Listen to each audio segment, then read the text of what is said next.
Welcome. Obviously, public safety is one of the most important things that a mayor has as a responsibility. I want to address a number of things on that issue. Before I do, I want to make a few other remarks just to set the tone for Seattle first. It is a belated but very heartwarming congratulations to the Sounders.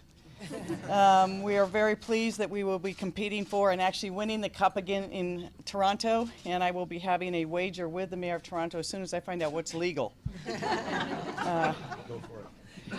There are a few things that are as important to our city of Seattle than public safety, and I had the great honor in the last 6 months to meet with people throughout the city in numerous forums, meetings, and the like, and in each one of those they asked me about public safety. This is why the city charter vests the ultimate responsibility for public safety in the mayor. And today I'll be announcing a number of things on the issue of public safety. First, I have asked Barb Graff, the Director of Emergency Services, to remain in that role, and she has graciously accepted. We can all feel better. I told people one of the first things I would do if elected mayor was to get briefed on our emergency preparedness. I did that during transition, and I can tell people we are in very, very good hands. We cannot stop emergencies, but if they happen, we have a great person at the helm, and I'm very honored that she agreed to stay on. Thank you very much for that.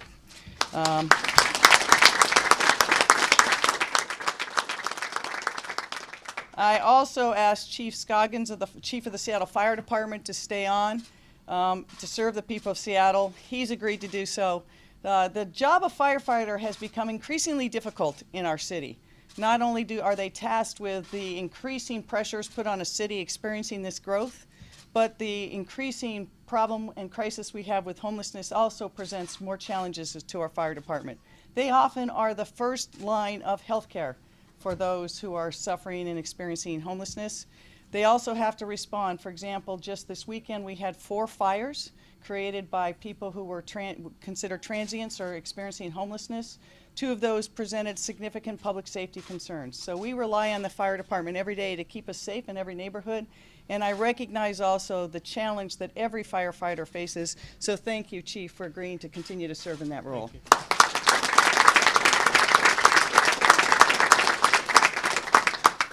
As I made clear during the campaign, I felt that Seattle would benefit if Chief O'Toole was willing to continue to serve at the helm of SPD. She has been a very good chief, and she has navigated some very difficult waters. When she came into the Seattle Police Department, it was just under a consent decree. She was charged with rebuilding both morale in the department, restructuring the department, and navigating that consent decree while recreating and creating a new culture within the Seattle Police Department. She did that with great leadership, always committed every day to the public safety of the people of the city of Seattle. We have made great progress under that consent decree. As I will discuss in a minute, there's great reforms left ahead of us and great progress that has to be made. But the chief has, after we finally were able to sit down and meet this weekend, it was decided that she will step down effective December 31. I want to thank her for her service as well. She's done a tremendous amount for the Seattle Police Department.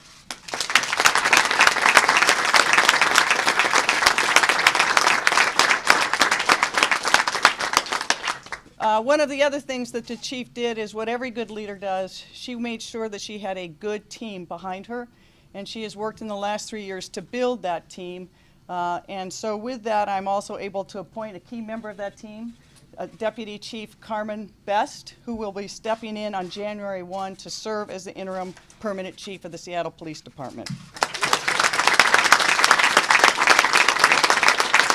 And just to make that clear, thank you, Chief Best, for agreeing to serve. She will serve as interim chief while we select the permanent chief.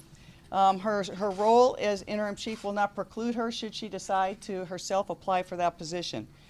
Every day, our police officers face an amount of danger in their service to the public. They selflessly serve this community, and I know they do it every day trying to make this a better community. So I would also like to thank all of the police officers who serve the city of Seattle every day.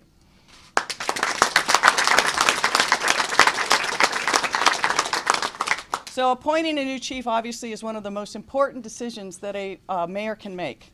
The reforms required by our consent decree make this an even more important decision because we know that the job of reform is not finished. If we continue the progress that we are making, I fully expect that I, as mayor, will be able to sign an order that says both that we've reached full and effective compliance and that we are done with the court oversight. I look forward to that day. It seems 5 long years ago, I stood in the same conference room as then U.S. Attorney to announce that the consent decree was entered. I very much look forward as mayor to having an order that says that we no longer need court oversight. The person serving as chief obviously was going to be critical to this process. We have to make it clear, some people don't understand what full and effective compliance means. That means that the court says we have reached those benchmarks set out by the consent decree. But it does not mean that we are finished. Whoever the next chief is going to have a very large task of making sure that we continue reforms, that we stay in compliance, and that we continually improve as a police department. We know from recent events that there are more reforms that need to be made. There's more trust that needs to be built with the community. And even though we have made great progress, there is still much to be done. Those deep systemic reforms require the leadership of the police chief. The police chief must be someone who sets the tone for the department, but also understands what the job of a police officer entails so they have the full confidence of the police department as well. They also have to have the confidence of the community to build trust with the community so the community understands that that police chief cares every day about the public service that the police provide, and also understand that deep relationship of trust that is important between the police and the community. Every police officer is trained to know that every interaction a police officer has can either increase that trust or decrease and diminish it. And that's why having a good chief is so important. We as a city will continue to push and evaluate where we are in reform. I will be briefed by the city attorney on where we are legally, but also by the department on where we are in every sector of the city to make sure that we are reaching not just full and effective compliance, but that's the minimum benchmark. What we want and what we will have and continue to have is a police department that every day improves on how it does policing for this community and improves trust. To find the next police chief, we will have a process that the sole principle is to find the best candidates for the city of Seattle. The search will be led by a search committee, and there will be 4 co-chairs of that committee. The committee itself will be appointed in the next few weeks. I want to make sure that I can consult with the Community Police Commission, the community, the City Council. We will launch a website where people can give input on that process as well. We will work in close partnership with the Community Police Commission and others to do outreach during this process. But today I will be announcing who those 4 co-chairs are. The first is Jeffrey Robinson, who could not be here today. He is the Deputy Legal Director for the ACLU and the Director of the ACLU Trone Center for Justice and Equality. He will be serving this in a role, many of you know Jeff. He has worked in this community for over 30 years and right now is one of the national leading voices on police reform, the impacts of racial bias on our systems, and is very familiar with how we move reforms forward. He has served in a variety of capacities, both as a criminal defense lawyer, as a lawyer at Guantanamo, and now serves the ACLU in that national role on the issues of policing. We also have not let Tim Burgess get too far away. Our former mayor has previously served on search committees and at the City Council, of course, served in the role of Public Safety Chair and then President of the Council. He will also serve in the committee.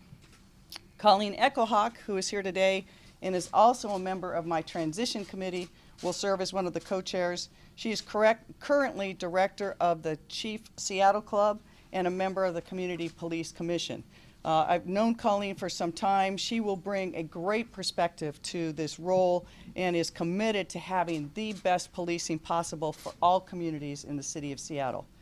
Also, we have Sue Rohr, will be the 4th co-chair.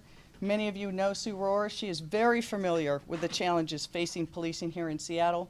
She served as the King County Sheriff, but now has most recently for a number of years served as the head of the Criminal Justice Training Center for Washington State, and has revamped training for all police in all of Washington State. She is committed to reforms and is the person who most responsible for the phrase of making sure that we have guardians, not warriors. I am very confident that these four co-chairs will bring with them fresh perspectives and different perspectives on how to move forward. They will help me assemble I will confer with them, and they will help me assemble committee members themselves. We will have those announced probably within the next 2 weeks. The work of the committee will start after January. In the meantime, I will also be consulting with the co-chairs to determine what national search team to use and what the parameters for a search will be, so that after the first of the year, we can begin work immediately. Also, as many of you know, I'm a firm believer in getting out in the community. And so there will be at least 4 public meetings during this process so that we can get input from the community on what they want in a police chief, how they think their community is doing. We are saying at least 4 now. We may be more, but I want to be able to consult with the co-chairs. I got to 5 places on my swearing in, so we figure they can do at least 4. We'll have some more details to share on those specific time frames, but I want to make one thing very, very clear. We will continue to move forward on reform before and after whatever court rulings there are. We want to make sure that we have the best police force in the country, that we lead the way on how you work with the community and make sure that we have public safety in every part of our city.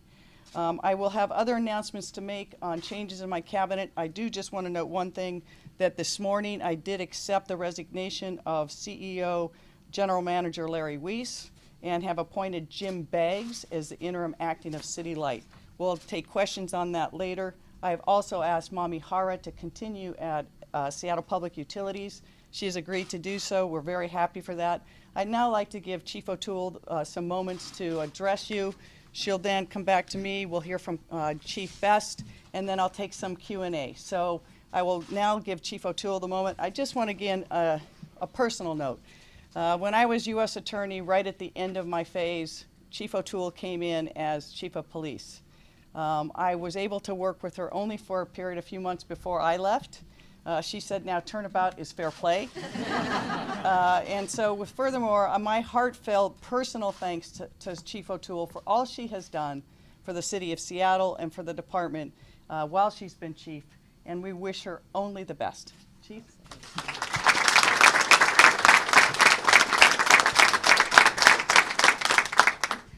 Thank you, Mayor. Needless to say, this has been a very, very difficult decision for me. Difficult because I love this city. Difficult because I care deeply about the Seattle Police Department. And more than anything, I love being a cop. I've loved every minute of it. To me, it's not just a job. It's my vocation. It's been my passion. And even on the most challenging days, I've loved every minute of it. Can't believe I'm actually getting emotional. My daughter Megan's probably laughing because I'm always like really cool. I never get emotional at anything, right? But I think my anticipated departure hasn't been much of a secret. Several months ago, in my own mind, I determined it was the right time to move on. That was before Jenny Durkan even announced she was running for mayor. But personally and professionally, I just felt it was the right time. I was then convinced myself to stay on a bit longer to maintain stability during a very challenging time for all of us in the city. When Mayor Durkan was elected, it made the ultimate decision even more difficult. No doubt the most agonizing decision of my career, and the mayor can attest to that. The mayor has my utmost respect because I know she cares deeply about our community and she understands policing. As U.S. Attorney, she was one of the architects of the systems that have now placed the SPD at the national forefront of police reform and accountability. We are very fortunate to have an extraordinary mayor who will work every day to make this city a better and safer place. Thank you, Mayor, for your friendship and your support, not just recently, but from the first day I arrived in this city. And yes, you did desert me, but but I know that our friendship will carry on for many, many years to come. In the end, the decision was certainly more personal than professional for me. I definitely have no notion of retirement. That's not a word that, it's not a concept I could ever imagine, but I am looking forward to spending more time with my husband, Dan. I've also committed to Megan, who's now a Seattle resident, that I'll find the time to explore the Pacific Northwest, finally. I've been admiring it from the window of my office and the window of my apartment, but really look forward to venturing beyond that and spending more time with Megan here. I know that our city will be well served as I pass the baton to Deputy Chief Carmen and the rest of the Seattle Police leadership team. Carmen works harder than anybody I know, and she has extraordinary relationships out in the community. Together, we've worked really hard to build a leadership team that I say is second to none on a national level, and I'm delighted that many of them are here with us today. To the members of the SPD, sworn and civilian, thank you. Thank you for your service. Thank you for the commitment to our city. Thank you for embracing reform and working hard to reach our goals. Thank you for your work day in and day out to keep our city safe. To the many Seattleites I now call friends, thank you for the warm welcome you extended when I first arrived and for the incredible support you've shown to me and to my family while here. I'll always cherish my friendships here and hope to continue to spend lots of time in this great city. Thank you very much.